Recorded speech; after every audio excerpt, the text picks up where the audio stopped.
Buenos días, Presidenta. Hans Salazar, de Noticiero en Redes. A propósito y aprovechando la presencia de pues los servidores públicos de Conagua, pues quisiera preguntar lo siguiente. Tenemos la información de que en las comunidades afrodescendientes afromexicanas de los municipios de Santiago Pinotepa Nacional y Santa María Guazolotitlán, hay un proyecto pendiente ahí desde el sexenio pasado, y eso quisiera saber sobre esta información. Hay un estudio incluso en el tema de preinversión para la factibilidad de construcción de distrito de temporal tecnificado La Arena, así está denominado. Este proyecto, bueno, pues es de hace unos años que no se ha podido concretar de acuerdo a la información que tenemos, y sería la pregunta si se tiene. Esto es como objetivo desarrollar infraestructura hidroagrícola que permita aprovechar técnicas de riego tecnificado y asesorías productivas, y busca mitigar daños provocados por fenómenos meteorológicos extremos como los huracanes que ha habido y que afectaron severamente a la población de esta zona y su cultivo. Pues es una atención para 9,000 hectáreas de cultivos y pastizales. Preguntarles sobre este tema si se tiene contemplado.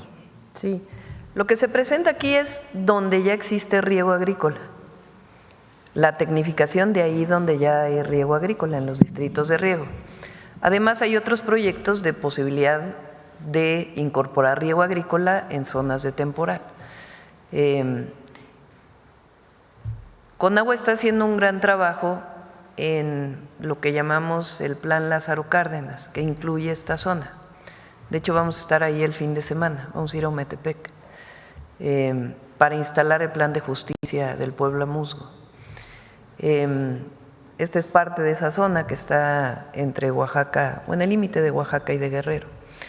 Entonces, ahí se está haciendo rehabilitación de plantas de tratamiento, en fin, varias acciones que está haciendo Conagua, y consideramos esta que estaba planeada. ¿Le puedo proporcionar la información? Sí, por favor. Bueno, dejar la información. Sí. Y también de preguntar sobre, también tenemos la información de que en la comunidad de San Miguel Bocanegra, Zumpango, en el Estado de México, hay pobladores ahí, aproximadamente de 3,000 pobladores habitantes, enfrentan desde hace 3 años, ellos así lo externan, una crisis de desabasto de agua debido a que el único pozo en el que contaba ha quedado obsoleto e insuficiente para cubrir las necesidades de esta población. Y bueno, ellos están pidiendo la autorización de la perforación de un nuevo pozo. Preguntarles sobre este tema, si es que tienen contemplado o qué pudieran responderle a esta población, por favor. Sí, decir que en toda la parte de Hidalgo y de la zona metropolitana del Valle de México estamos desarrollando un proyecto bastante ambicioso que tiene que ver con dotar de agua potable, de obras para prevenir inundaciones y también para el saneamiento del río Tula. Dentro de este plan que se está desarrollando tenemos una estrecha comunicación con los municipios y con el gobierno del estado, y se han estado priorizando todas las obras. De ese caso en particular te pasamos la información, ahorita si quieres al final nos dejas el dato. Gracias. Pero decir que estamos detectando precisamente todos estos pozos que se encuentran en una condición de deterioro para poder rehabilitarlos, y forma parte de este plan integral que además contempla una inversión bastante considerable. Muchas gracias, director. Le agradezco. Gracias, Presidenta. Y puedo preguntarle de otro tema. Del tema del día de ayer, Presidenta, del nuevo mecanismo para la distribución y entrega de los medicamentos que se garantiza el abasto, pues ayer arrancó, como aquí se ha presentado en la Mañanera del Pueblo. Preguntarle cuál es el reporte del primer día de esta distribución que, bueno, pues ha causado bastante expectativa en la gente, e incluso he visto en las redes sociales de lo que hemos publicado, de lo que se inició ayer, que efectivamente incluso están constatando la llegada, porque la gente está muy a la expectativa de los que se encargan de esta distribución de las rutas, y que es algo no solo innovador, sino que se espera precisamente que se haga un avance. Sí, a ver si tienes un videito ahí, ¿no?, que nos mandaron los del IMSS Bienestar ayer. De los 8,061 centros de salud que hay en el país del IMSS Bienestar, ayer se entregaron medicamentos e insumos médicos en 3,043 centros de salud de las 23 entidades. En su primer día, este avance de entrega representa el 37,75% de unidades de primer nivel surtidas. En total se entregaron 3.801 kits de medicamentos e insumos médicos y vamos a pasar son videos que nos mandaron del proceso del día de ayer.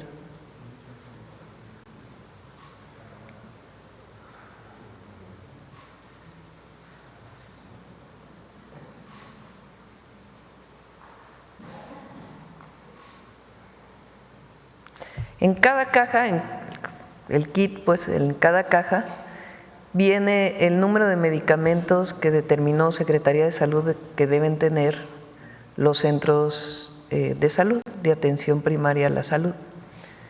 Dependiendo del tamaño del centro de salud, se deja 1, 2, 3, 4, 5 cajas, dependiendo de la atención que tiene.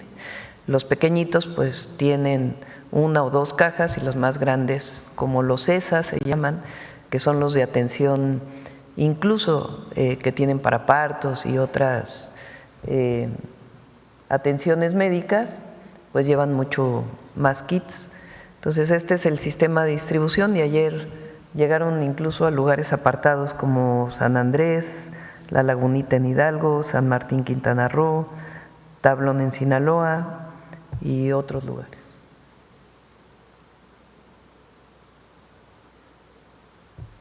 Listo. Y ya para el cuidado de precisamente que se esté entregando y que no haya lo que antes había, que eso era se llegaban a veces los medicamentos, pero empezaba la corrupción. Había comités y todo este tipo de vigilancia, ¿verdad? ¿Aún? Sí. IMSS Bienestar tiene hoy un equipo territorial, vamos a llamarle, que se consolidó ahora que entramos al gobierno. Entonces, IMSS Bienestar tiene un director por estado. O sea, está Alejandro Schwartz, que es el director general, y está el doctor Ábalos, que es su director médico, y está Cris García, que es su director administrativa. Cada estado, de los 22 que ahora son, o 21 estados y la Ciudad de México, que son parte del IMSS Bienestar, tienen un director estatal. Y de ahí, dependiendo del tamaño del estado, tienen directores regionales. Cada director regional se encarga de tantos centros de salud y tantos hospitales. Ellos se coordinan con los directores de los centros de salud y de los hospitales y con ellos hay un sistema que está enviando de manera permanente si tienen medicamentos o no. ¿En qué avanzamos ahora o cuál es la gran diferencia? Antes solamente el director médico de un centro de salud decía, me faltan estos 10 medicamentos y entonces desde el almacén se hacía una distribución solo de los 10 medicamentos que faltaban. Eso había generado problemas burocráticos, también por un sistema burocrático que existe ahí que estamos cambiando. Entonces lo que decidimos es que cada mes envíe todos los medicamentos que necesitan. A lo mejor van a tener medicamentos de más, pero es mejor eso a que no haya el medicamento que a lo mejor se acabó al día siguiente de que lo pidieron. Entonces, cada mes reciben todo el paquete de medicamentos que necesita, que determinó la Secretaría de Salud, que deben tener todos los centros de atención primaria.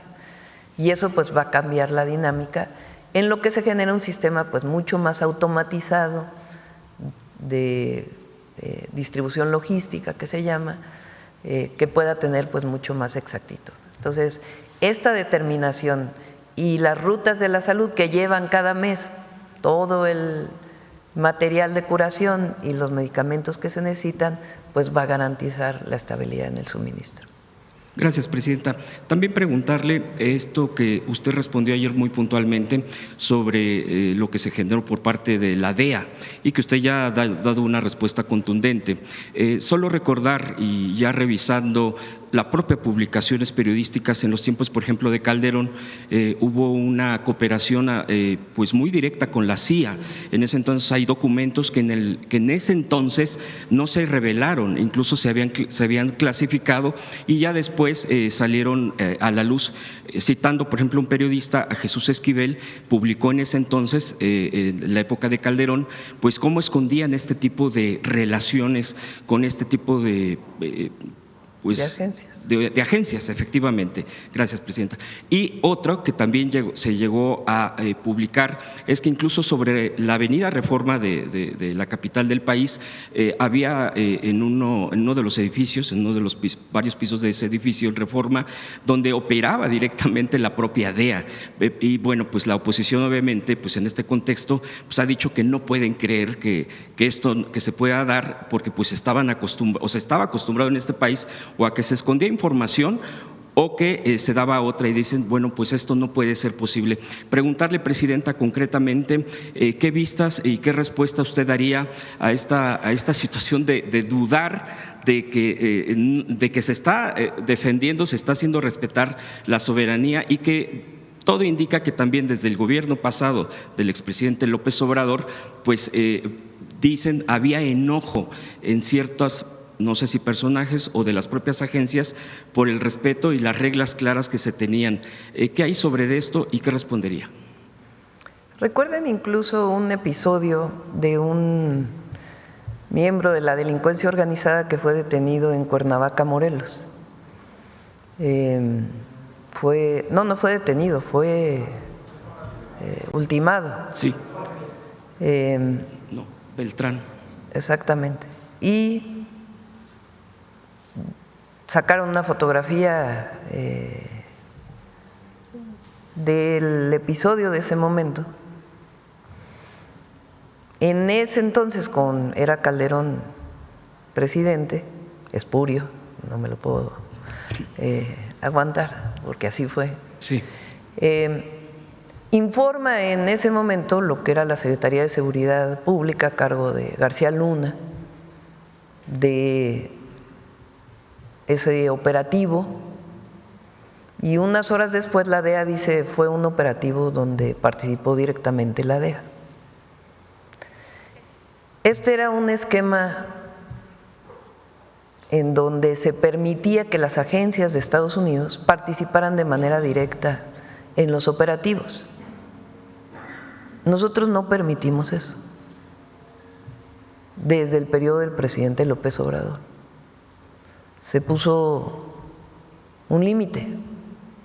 Las operaciones que tienen que ver con la seguridad del país son un asunto de las fuerzas federales o estatales o municipales, pero son un asunto de México, de nuestras instituciones. Se puede colaborar en el sentido de que den información. Ellos tienen agentes en México que tienen que cumplir claramente con la Ley de Seguridad Nacional, y ahora con la adición que hicimos al artículo 40 de la Constitución, pero no pueden estar operando en el territorio. Con la DEA en particular, pues hubo un distanciamiento en el periodo del presidente López Obrador. Se derivó, entre otros temas, con la detención del general Cienfuegos, en donde quedó muy claro que se había detenido sin pruebas.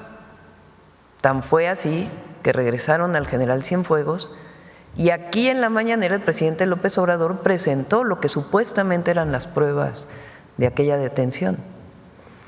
Fue varias mañaneras, que ustedes las pueden revisar porque ahí están disponibles en las redes sociales, de cómo fue cuando se detuvo y después cómo se fue obteniendo la información, se fue teniendo información hasta que finalmente se supo que no había pruebas. ¿Quién hizo esa detención? La DEA. A partir de ahí, el presidente López Obrador pone más límites a las agencias en México. Esos límites continúan en nuestro gobierno. Y ahora estamos, y ya lo he hecho público, haciendo un acuerdo de seguridad con el Departamento de Estado del Gobierno de los Estados Unidos, y coordina la Secretaría de Relaciones Exteriores. Ha habido intercambio, pues, de que se pone que no, que sí, que no. ¿De dónde se deriva? De una reunión que hubo en Washington a la que fueron el secretario de Relaciones Exteriores, el secretario de Seguridad, el almirante secretario, el secretario de la Defensa, el fiscal general de la República, y del otro lado hubo su contraparte en esa reunión en Washington que fue en febrero, si mal no me acuerdo. Y de ahí pues viene este acuerdo. ¿Qué interés tenga la DEA en publicar lo que publicó hace 2 días? No lo sé. Probablemente querer decir que cambiaron las cosas. Entonces, lo que tiene que quedar muy claro al pueblo de México es que la presidenta nunca va a poner en riesgo la soberanía, jamás. Y que colaboramos, nos coordinamos, pero nunca va a haber subordinación.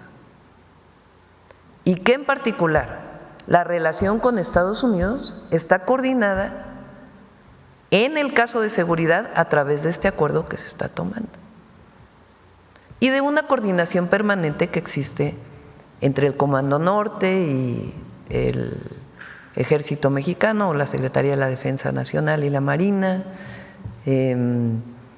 las instituciones de seguridad del gobierno de Estados Unidos y la Secretaría de Seguridad, y hay coordinación e información permanente en un esquema de coordinación de respeto a las soberanías. Entonces, por eso, cuando sale el comunicado de la DEA, pues no tiene nada que ver con la realidad.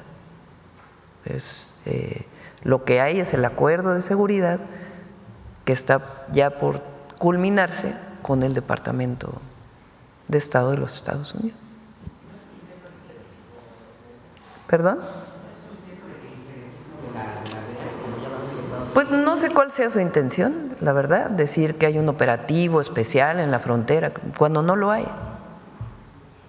Entonces, pues en todo caso ellos tendrían que decir por qué, cuál es su intención, cuál es nuestra obligación ante el pueblo de México, decir siempre la verdad e informar, como lo hacemos todos los días en la mañanera.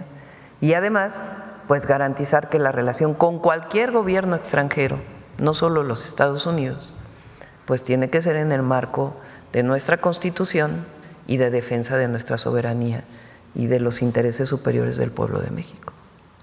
Por último, Presidenta, preguntarle ya hacia el primer informe de usted, que ya lo ha anunciado, que pues estamos en puerta ya de ello. Quedan de este año pues 4 meses prácticamente, un poco más. ¿Usted tiene contemplado, a propósito de esto y las relaciones con Estados Unidos y con el mundo mismo, de salir, tiene invitaciones de organismos internacionales, de países, perdón, o de encuentros internacionales? Si tiene contemplado, avisora, usted ha tenido también esa actividad, acabamos de verla en Guatemala. Y pues también preguntarle, a propósito de este próximo 1 de septiembre, he comentado con algunos compañeros, compañeras de este espacio, pues cómo la hemos visto aquí en la mañanera usted. Y la hemos visto mucho más, incluso pues ya los tiempos de la mañanera se han ampliado luego, hay más manejo de… O sea, pues la hemos visto mucho más… pues del manejo y a gusto en la mañana, no sé si sea la palabra correcta, pero ¿usted cómo se ha sentido en estas conferencias de prensa que nos parecen, bueno, no solo a nosotros, son claves precisamente para informar al pueblo, para estar en contacto con el pueblo? Y bueno, pues con nosotros que estamos aquí presentes, ¿cómo se ha sentido? Quisiera yo preguntarle, ¿qué nos podría platicar también de sus experiencias? ¿Ha habido alguna mañanera que se le ha hecho la más difícil, quizá la primera o la más, no digo difícil en cuestión de los temas o de la complejidad, o alguna que le haya gustado más, Presidenta? Y esas serían mis preguntas. Gracias. Sí.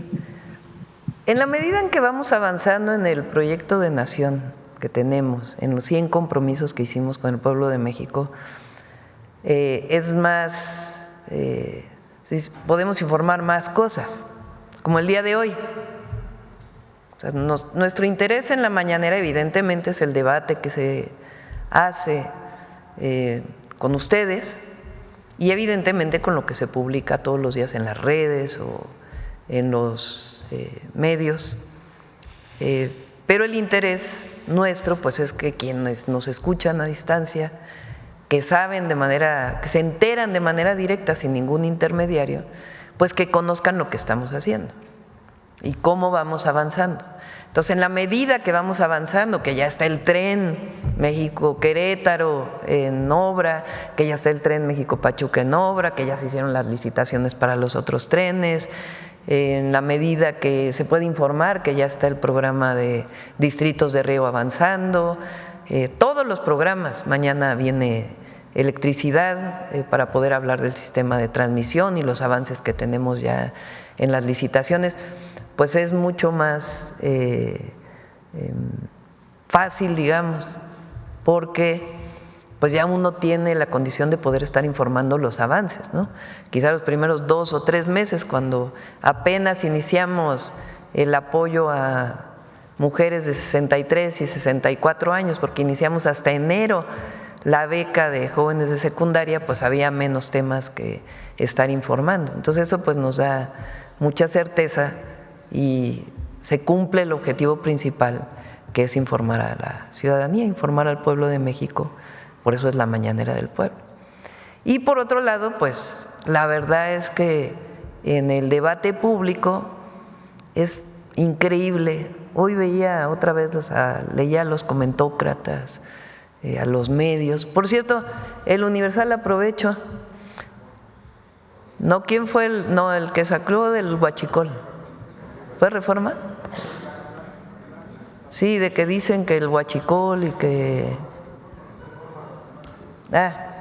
bueno, hoy nos enseñó la Guardia Nacional un video de qué son esos bidones. A ver.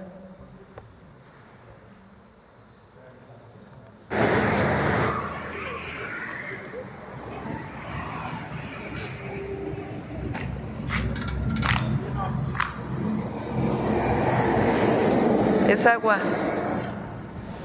O sea, acusan de que la Guardia está cargando gasolina de huachicol, según estas, ¿no? El Reforma. Y esa es una parada en donde lavan vehículos. No la Guardia, sino personas que tienen ahí su pequeño negocio para lavar vehículos. Entonces, el lugar donde dicen que está parada la camioneta de la Guardia cargando gasolina ilegal, pues en realidad no tiene nada que ver, son unos bidones que tienen agua y que es para lavar. Por ahí hay una foto, ¿no? Se lavan agua. Entonces, ¿de qué sirve la mañanera? Pues para esto. Porque la verdad es que, digo, se puede tener una opinión distinta a la del gobierno. Somos un país libre. Que los comentócratas opinen en contra de nosotros, no pasa nada. El problema es cuando dicen mentiras, ¿no? Cuando dicen mentiras de que Beatriz se fue a vivir a España, o cuando dicen que se carga huachicol en la carretera y es agua para lavar el vehículo, o cuando sacan que los gasolineros están en 8 columnas, ¿no? A ver si tienes, por cierto, el desplegado, que sacan que unos gasolineros están en contra del gobierno porque los estamos presionando y que no sé qué, y al otro día salió un desplegado de la mayoría de los gasolineros. No lo había presentado. Párate hasta abajo para que se vea quiénes son los… De todos estos, diciendo no, estamos trabajando muy bien con el gobierno.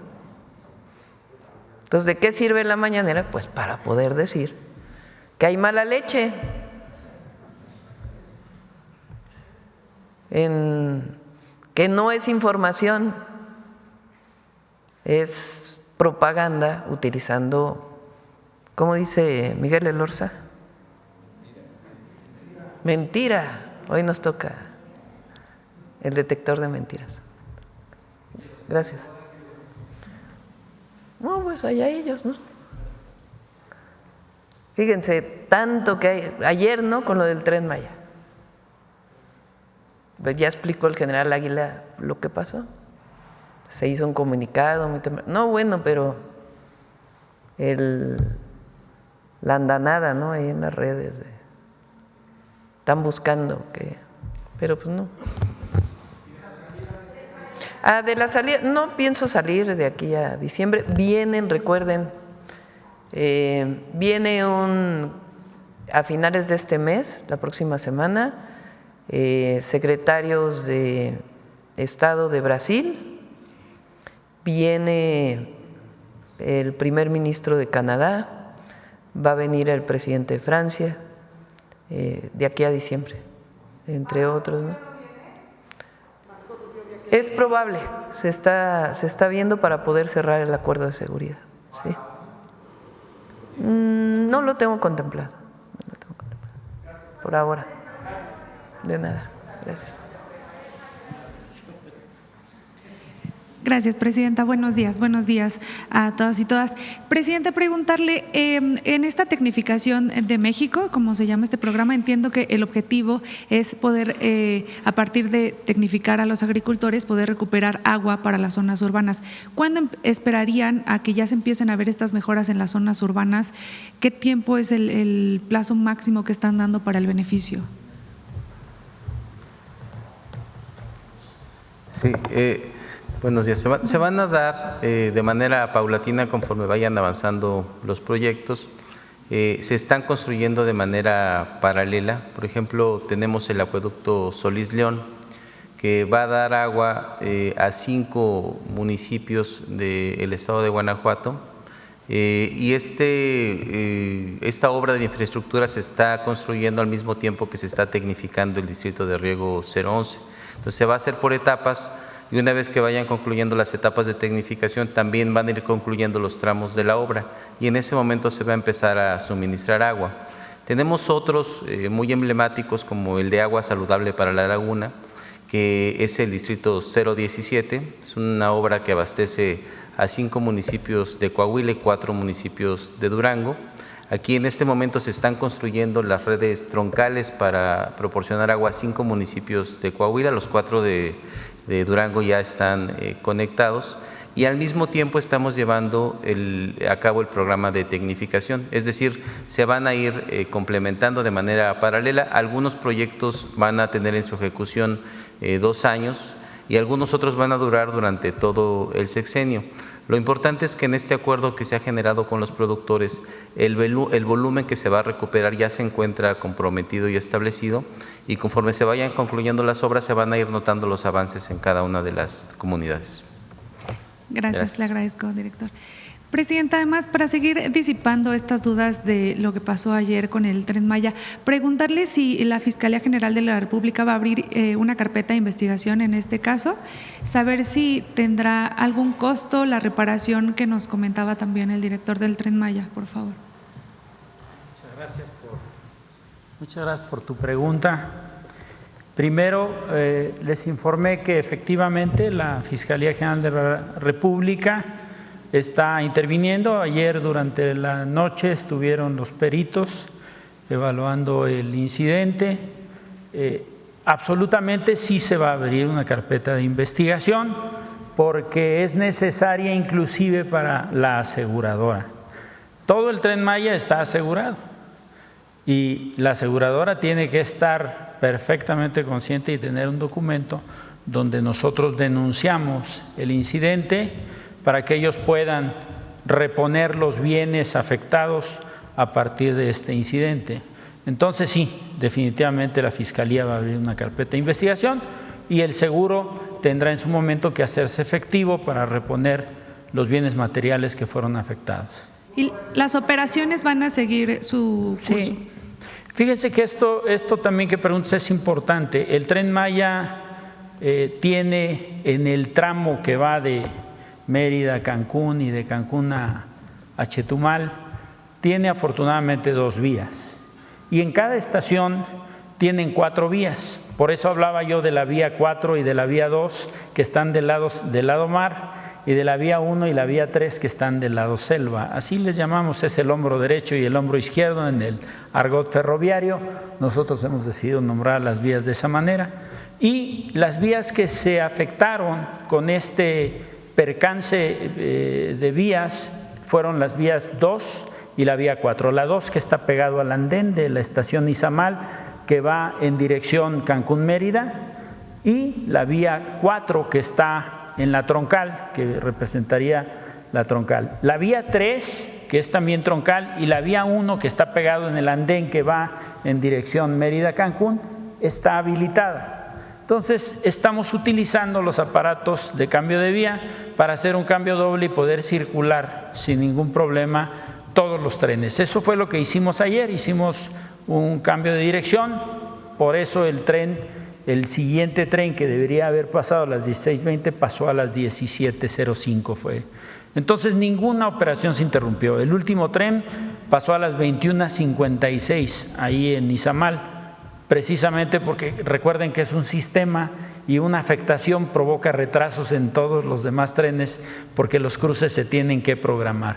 Es importante que sepan que el servicio está restablecido, que la seguridad está garantizada y que no hay de ninguna manera por qué alertar con el funcionamiento del tren. El funcionamiento del tren está operando hoy con todos los servicios programados. A ningún pasajero le vamos a quedar mal el día de hoy. Todos los trenes van a pasar.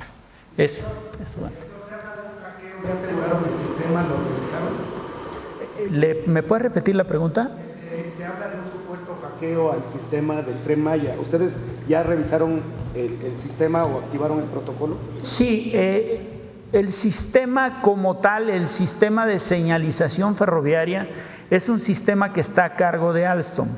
Funciona a través de fibra óptica y afortunadamente no está conectado a la red, no funciona con internet, funciona de manera interna y precisamente para garantizar que no se afecten los servicios de señalización ferroviaria, nos tomamos la libertad de aceptar que no se conecte a la red.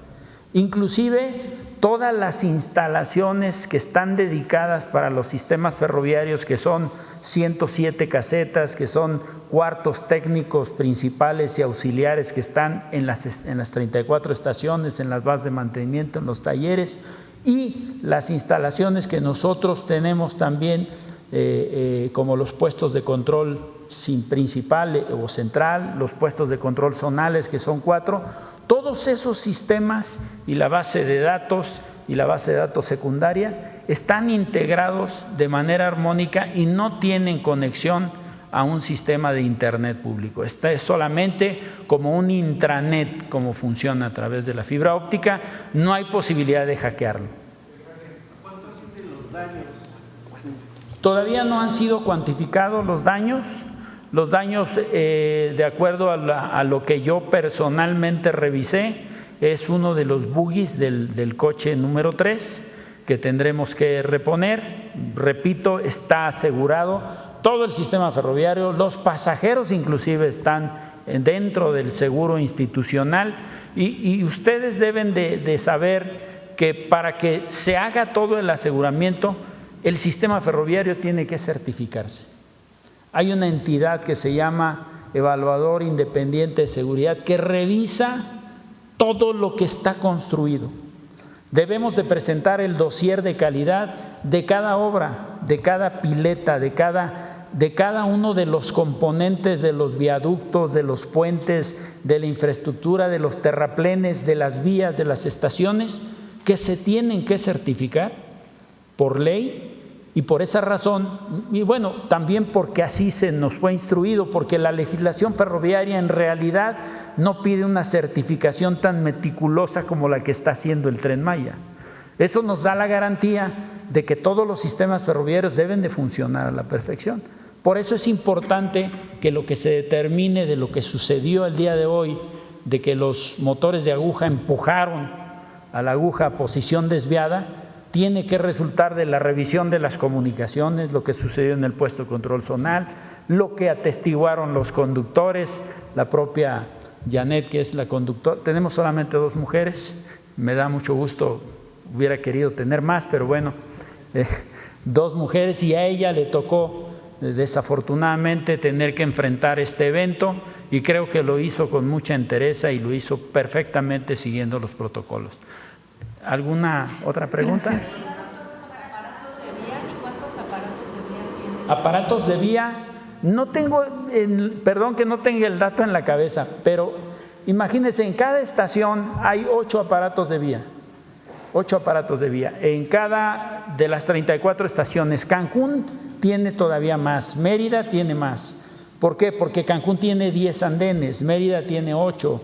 Entonces, dependiendo del tamaño de la estación, es el número de aparatos de vía. Entonces, tenemos aproximadamente, y digo, voy a hablar de 600 aparatos de cambio de vía. Todos los aparatos de cambio de vía están certificados. Lo que sucedió aquí no es un problema con el aparato de cambio de vía. Lo vuelvo a ratificar. Lo que pasó aquí es el funcionamiento del motor de aguja. El motor de aguja que fue accionado desde el centro del puesto de control zonal se puso en posición directa. Cuando pasa el tren, el sistema detecta que está pasando un tren. Si alguien quisiera presionar un botón para hacer o mover el aparato a desviada, el sistema automáticamente lo bloquea.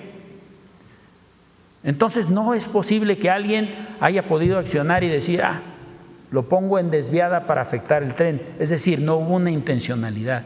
¿Qué falló? Algo falló en el sistema de señalización, porque el aparato de vía recibió alguna señal para que los motores accionaran y empujaran la vía a posición, las puntas de la aguja a posición desviada, cuando el tren estaba circulando en posición directa. Por eso los 2 primeros coches y el primer buggy se van en posición directa en la vía 4 y el segundo buggy del coche 3 entra en desviada. Entonces ya se imaginan lo que sucede, y por eso el coche se pone como en diagonal, porque lo está traccionando por una vía y él está circulando por otra.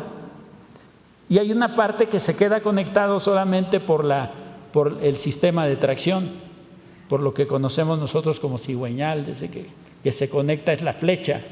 La flecha permitió que no se desprendiera prácticamente el acoplamiento del coche 3 del coche 4, porque el coche 4 entra a la vía 2 y sin problemas. ¿Sí? Pero porque lo está traccionando, y entonces el 3 queda diagonal y acostado prácticamente sobre el MC1, que es la cabina de tracción del tren 307. Gracias. Lo expliqué hace un momento. Es muy importante el dictamen que tiene que dar la comisión dictaminadora de accidentes ferroviarios. De ese dictamen que ellos den, de cuáles fueron las causas, tenemos que aplicar medidas para evitar que vuelva a suceder. Y aquí les presenté 2 opciones que nosotros estamos estimando que puedan ser aplicables. Es decir, en tanto los aparatos de vía no tengan que moverse, es decir, que no tengamos que hacer movimientos que no estén programados por retrasos, por consideraciones de la operación, los aparatos los podemos asegurar con el clamp, con la brida, ¿no? Y eso permitiría que aun cuando alguien o el mismo aparato le mandaran una señal para que se mueva, no se va a mover porque va a estar asegurado. Y segundo, que dentro del sistema del motor de aguja podamos poner un mecanismo que haga un doble aseguramiento. Lo que hace ahorita es cuando se desplaza la aguja, el motor de manera neumática empuja la aguja y fija, entra un seguro para fijar que no se mueva la posición de la aguja y de esta manera permanezca en la posición directa o en la posición desviada. Si además de eso le metemos un seguro adicional, es posible garantizar que no se vuelva a presentar un caso.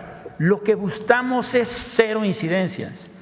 No me gusta comparar, pero en todos los países, y les voy a hablar de España, en el 2022, 175 casos similares como el que enfrentamos nosotros en un año.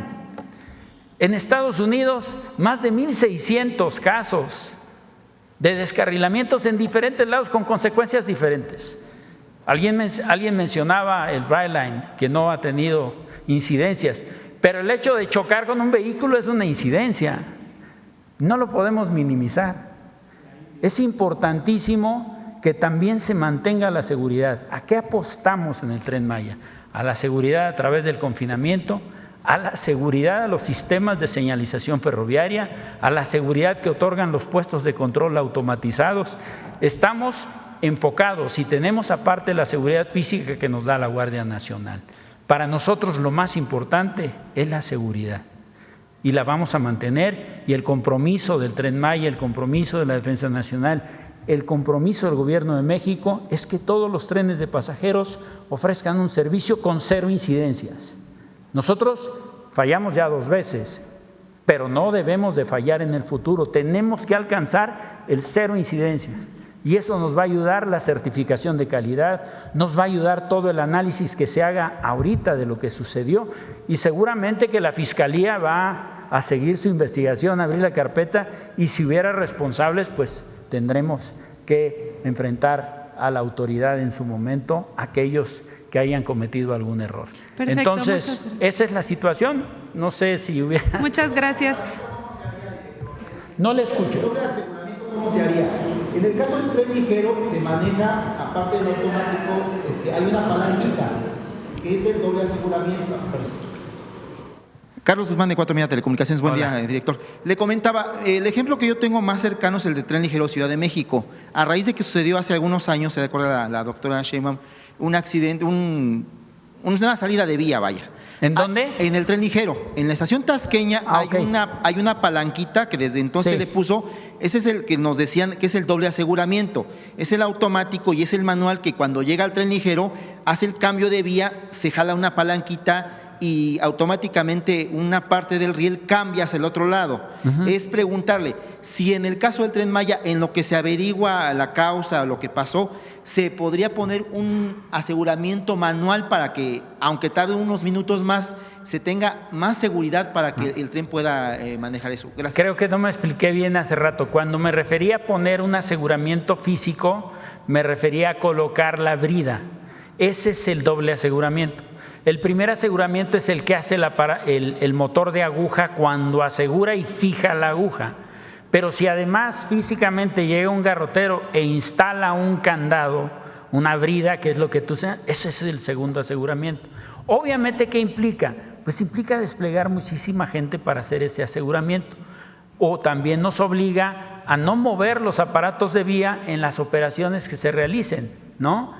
Y limitar los movimientos del aparato de vía, porque el componente crítico de un sistema ferroviario son los ACV, los aparatos de cambio de vía en cualquier parte del mundo.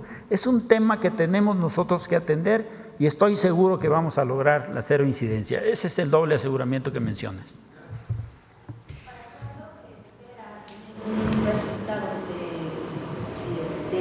De la dictaminación, estimamos que sea un proceso aproximado de 15 días, intervienen muchos técnicos, es una cuestión de análisis técnico profundo que tiene que hacer de todo lo que sucedió. Se analizan, como decía, las grabaciones, las órdenes que se dieron en el centro de despacho de trenes, en el puesto de control zonal, lo que contestaron los maquinistas, lo que sucedió en el evento y qué fue lo que reportaron, si se aplicaron o no los protocolos, todo se tiene que revisar. ¿Por qué sucedió esa llamada para hacer el cambio del aparato de vía? ¿Debido a qué? Si fue una deficiencia del sistema de señalización ferroviaria o fue alguien lo accionó, no lo sabemos. En este momento sería muy riesgoso decir qué sucedió. Lo único que les puedo decir es que esa comisión dictaminadora tendrá que informarnos cuál es el resultado, porque para nosotros es muy importante garantizar la seguridad de nuestras operaciones y sobre todo la seguridad de nuestros pasajeros.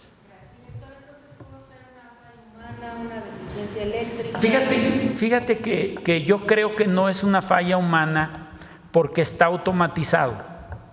Es decir, si hubiera intervenido alguien para mover el aparato de manera mecánica, como lo hacíamos hace algún tiempo, pues pudiera yo decir que es una falla humana. En este caso se movió el aparato de manera automática. Puede ser, y para eso va a haber un perito electromecánico, puede ser una falla eléctrica, no lo sabemos.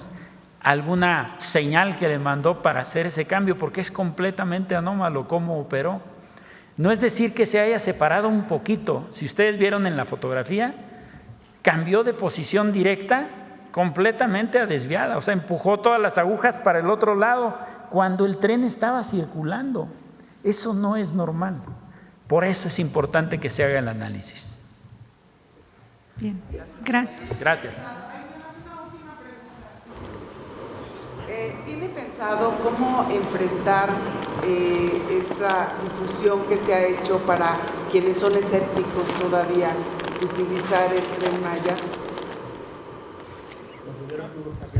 Quiero pedirles una disculpa porque como soy soldado soy medio sordo y de repente como que no entendí. Si le dan el micrófono, es que he estado mucho tiempo con ruidos y de repente por eso grito porque no escucho. Me disculpo con ustedes. Bueno, me presento Olga Ojeda Alajut, corresponsal de área del Istmo, Imagen de Veracruz.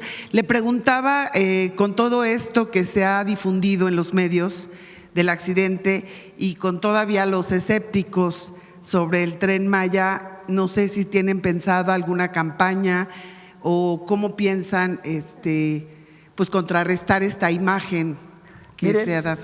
Qué bueno que me haces esta pregunta. Yo creo que nuestra presidenta ha sido muy directa en estos temas. Yo creo el hecho de estar aquí el día de hoy es una gran publicidad, es una gran respuesta que podemos dar de decirle a la gente que el Tren Maya va a seguir funcionando. Eso es primero. Decirle a la gente que no está comprometida la seguridad en su transporte. Y mucha gente tiene reservados viajes el día de hoy y los van a hacer. No estamos dudando de que nuestros pasajeros se van a subir al tren.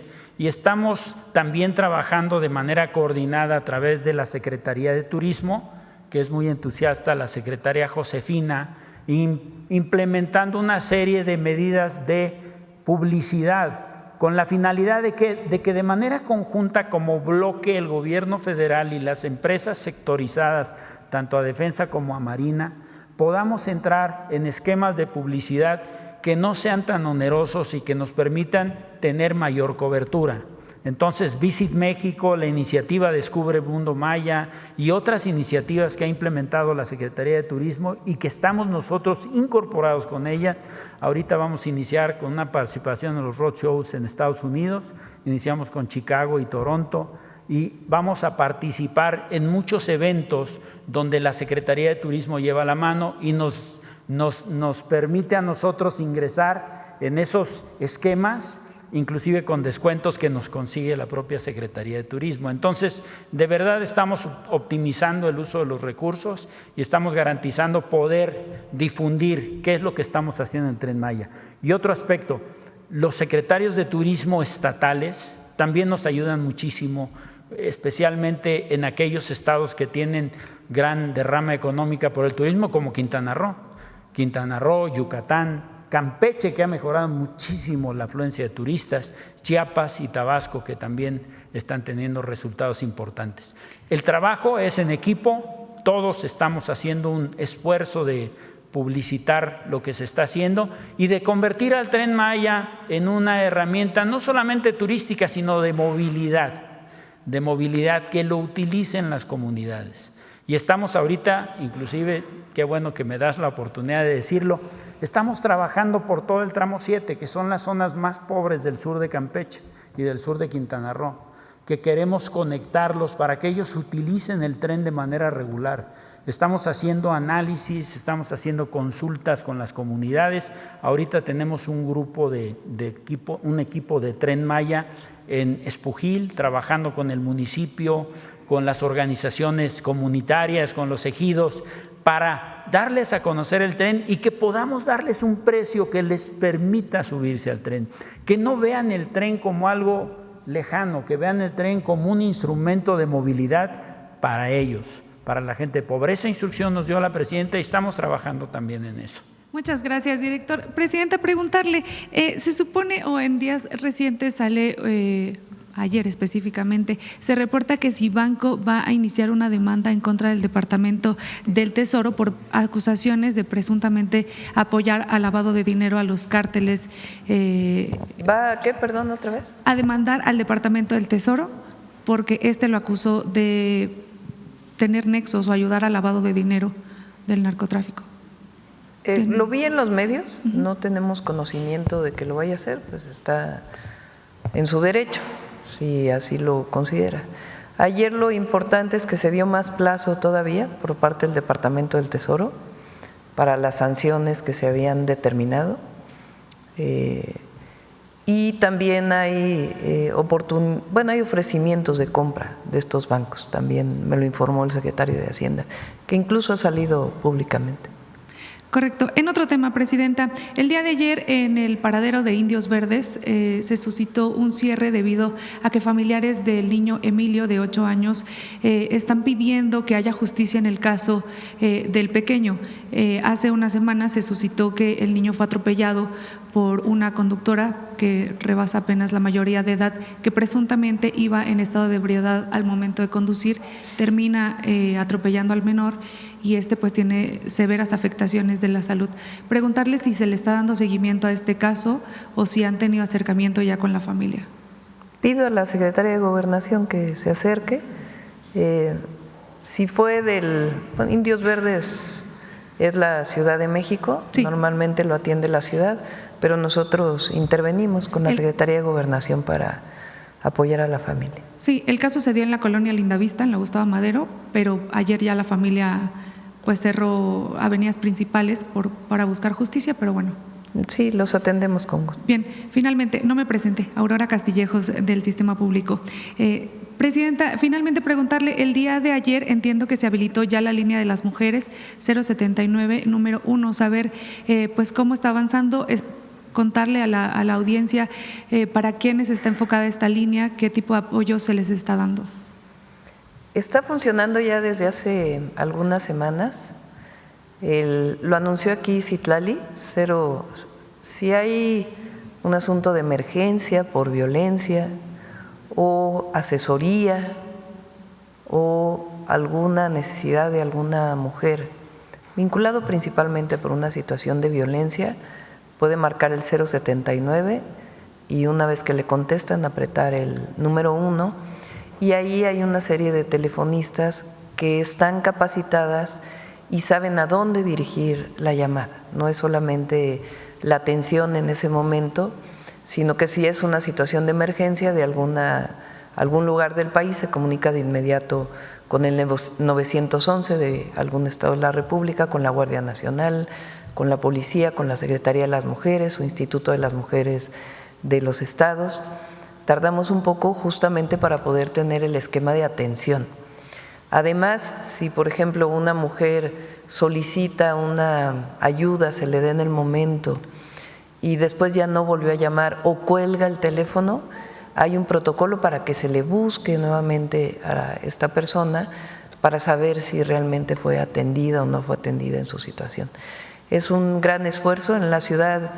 Cuando estuve como jefa de gobierno lo desarrollamos y ahora pues es algo que tiene que ser con las entidades de la República y ya está funcionando, 079-1.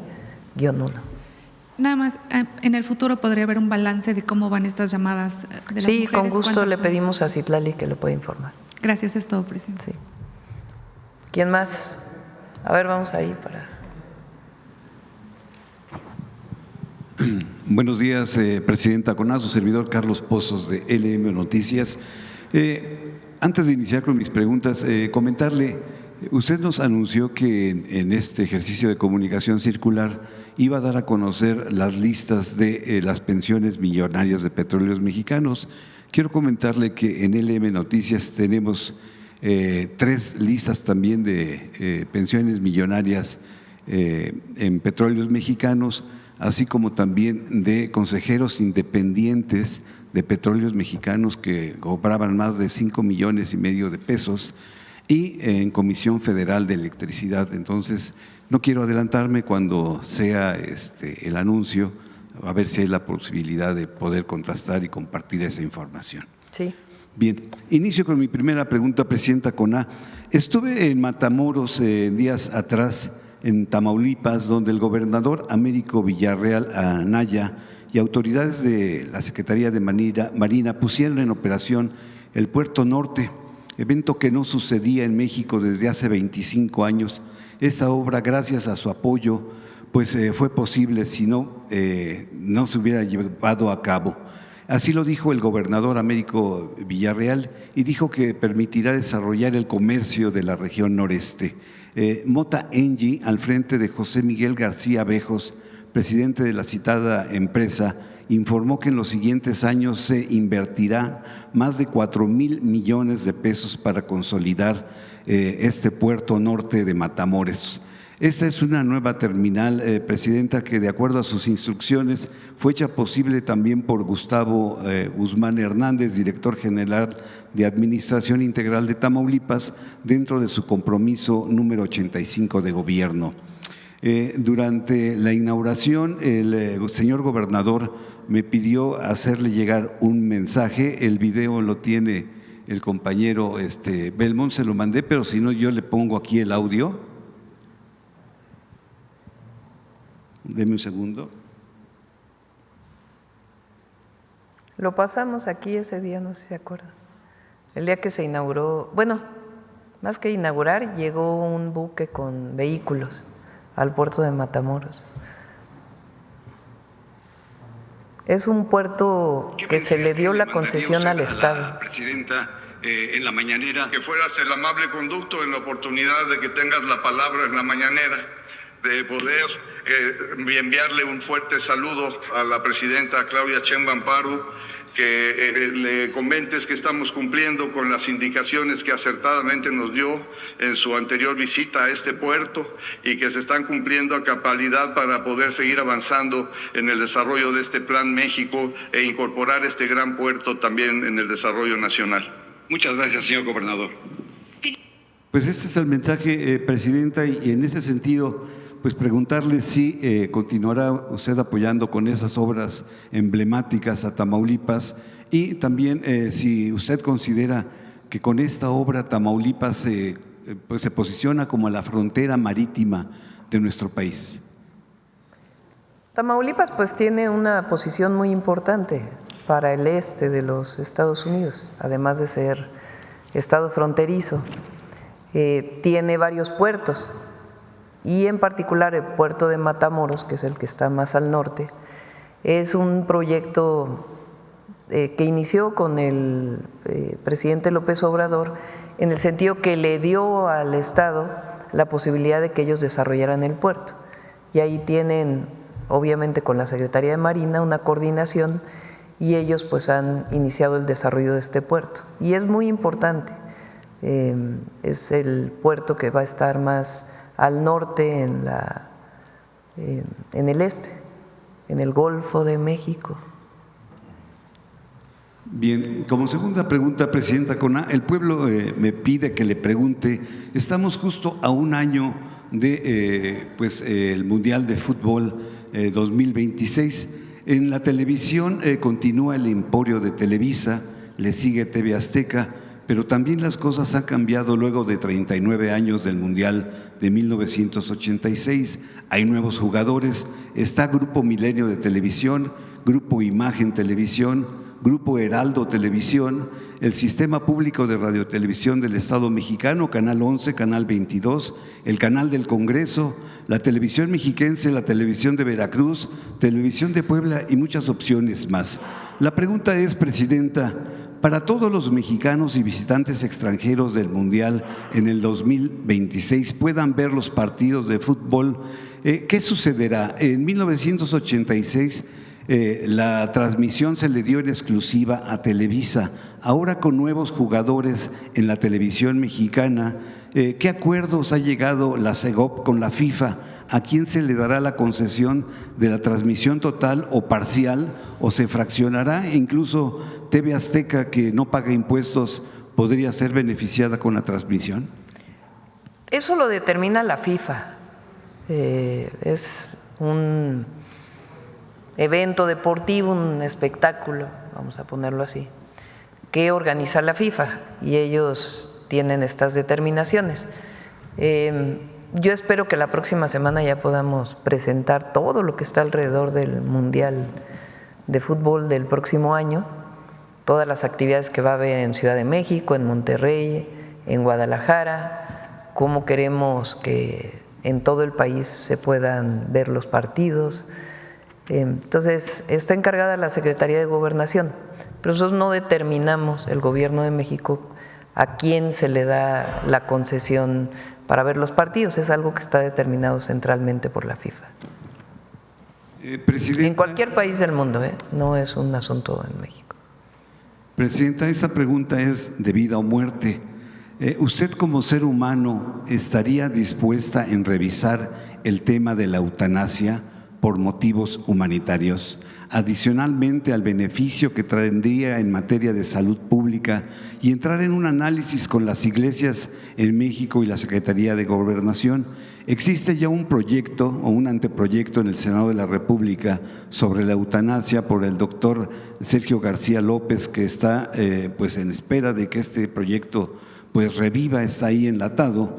Le pregunto, ¿podría pronunciarse porque se estudie o se revise con la participación de las iglesias, partiendo de que la vida es propiedad de cada persona, así como también la muerte?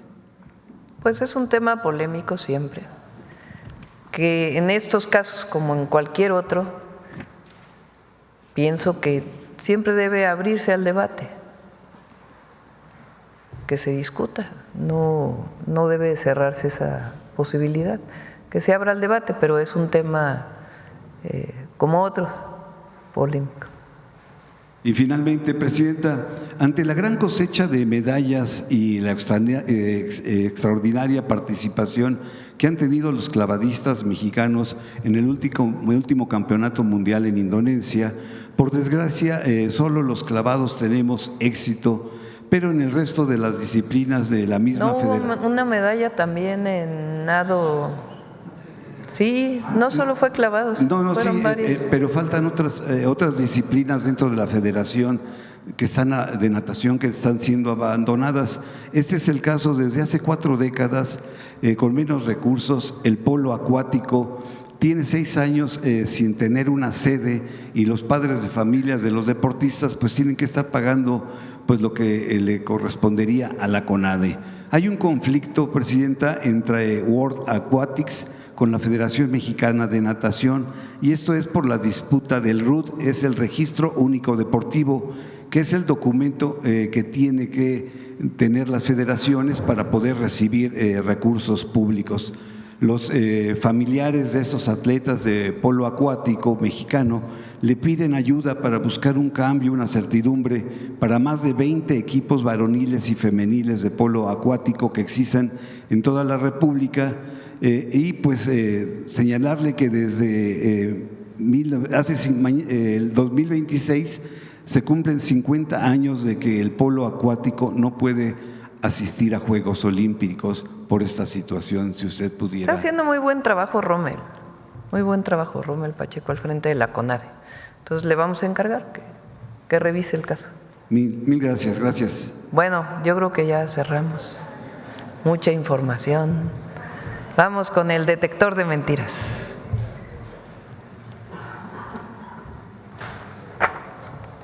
Con su permiso, Presidenta, buenos días a todas y todos. ¿A quién puede molestarle que más de 13 millones de mexicanas y mexicanos salieran de la pobreza entre 2018 y 2024? Luego de que el INEGI diera a conocer los resultados de la medición de la pobreza multidimensional, políticos de oposición, comentaristas y medios de información lanzaron mentiras para poner en duda la metodología del INEGI e incluso la hazaña del modelo económico de la Cuarta Transformación. Veamos el video del detector de mentiras de esta semana.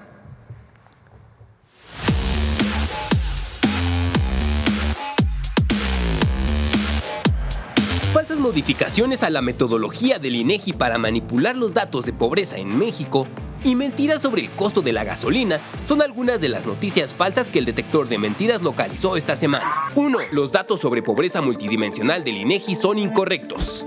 En un esfuerzo por minimizar la reducción de la pobreza multidimensional en el sexenio del presidente López Obrador, medios de comunicación, comentaristas y políticos de oposición difundieron una serie de narrativas falsas para intentar descalificar las políticas de la Cuarta Transformación que permitieron a 13.5 millones de mexicanos salir de la pobreza.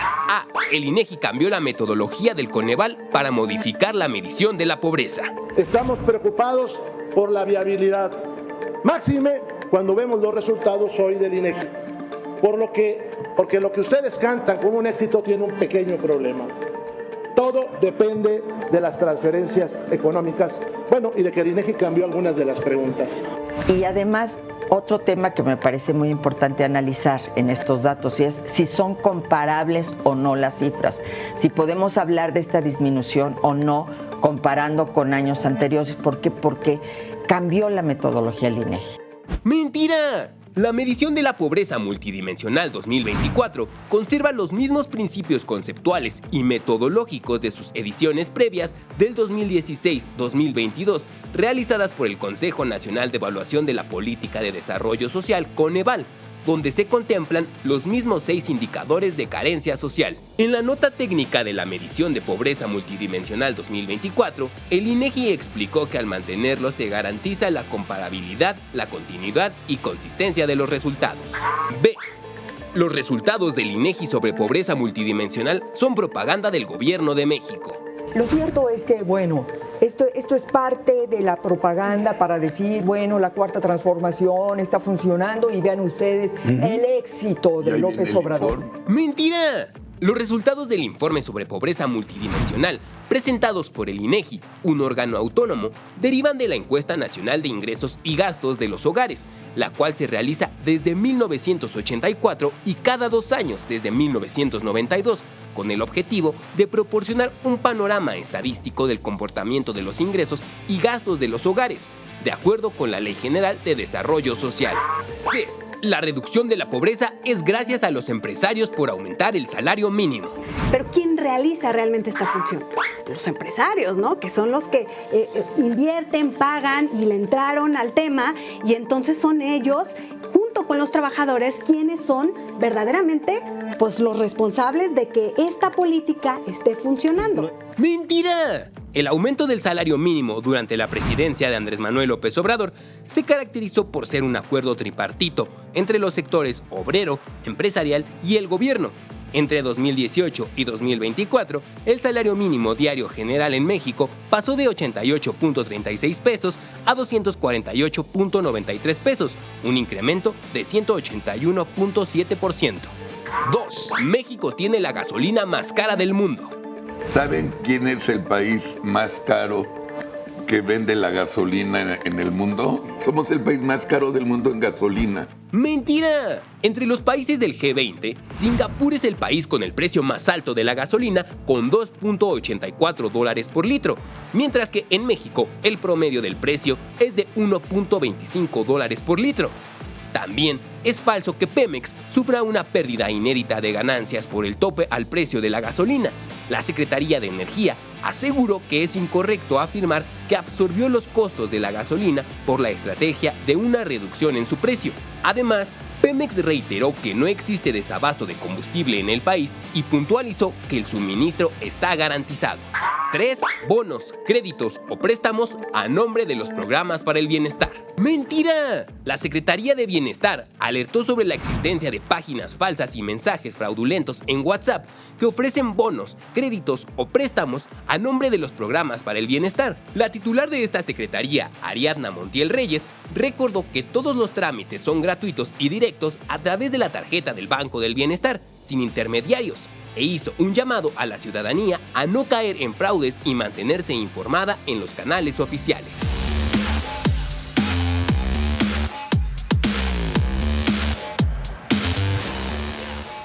Muchas gracias, Presidenta.